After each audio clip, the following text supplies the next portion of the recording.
disappeared 21 years ago, but it's back. On this edition of Test Drive, we take a look at the all-new Nissan Micra.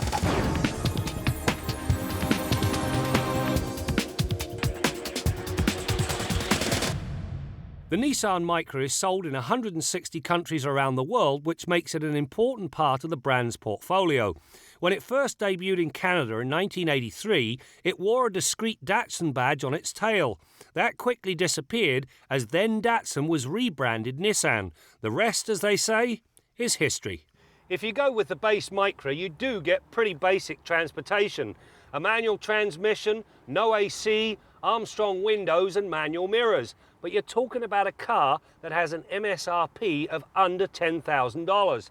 If you like your toys, however, well, you can get them too. If you go with the top line SR, which is a little over $16,000, you get everything you want. Power locks, windows, mirrors, heated side mirrors.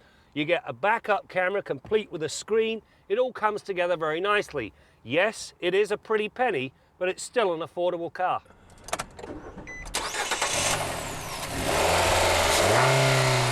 The Micra arrives with a 1.6-litre four-cylinder engine that puts forth 109 horsepower and 107 pound-feet of torque. The numbers as they appear on paper seem pitiful.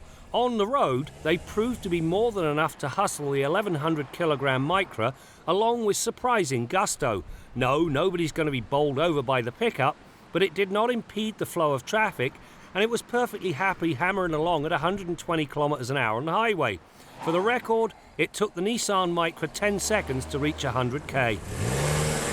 In spite of its diminutive dimensions, this new Micra actually has quite a lot of room. The back seat, for example, well, it will accommodate 2 adults realistically. There's also 408 litres of cargo capacity. There are, however, 2 things I don't care for. The seats don't fold flat, so you have a hump in the floor. The second thing, this thing is supposed to hold this in place. It doesn't. So when you buy your Micra, drive it home, open the tailgate, take this out and throw it away.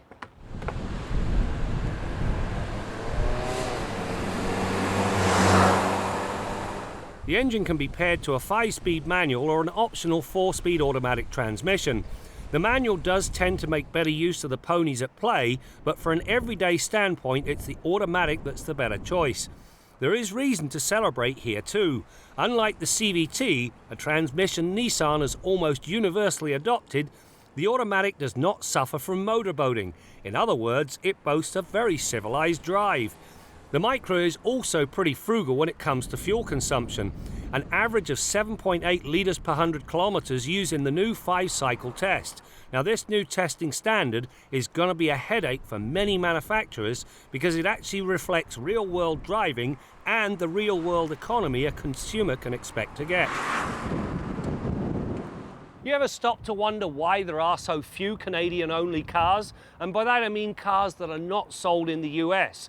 The answer, quite simply, is cost. The likes of the Kia Rondo, Chevy Trax, and now this Nissan Micra all had to be re-engineered. In order to bring a car to Canada, you have to re-engineer the chassis to make sure it meets our crash standards, you have to retune the suspension to our driving habits and road conditions, and then, in the case of this Micra, they even had to add rear heater vents. The reason? Well, it does get a bit chilly in Canada now and again. The Micra rides on front struts and a rear torsion beam with anti-roll bars at both ends. The lot is calibrated to favour ride over handling, but that's not to say the Micra is too soft. During an aggressive pylon test, the Micra displayed minimal body roll, which actually surprised me. Certainly the 185/60 R15 tyres do slip into understeer when pushed hard, but for everyday driving, the Micra came away with a B+. What is impressive is the steering. It has a connected feel, and when cranked to a full lock, it allows the Micra to do a U-turn in just 4.6 metres, making it an ideal town car. Nissan are billing this new Micra as being a fun car, and there's absolutely no question it is a lot of fun to drive. However, it can get expensive in a hurry. Mind you, if you're in the market for a used car, the one that starts at just under 10 grand, well, it looks pretty sweet compared to a used rust bucket.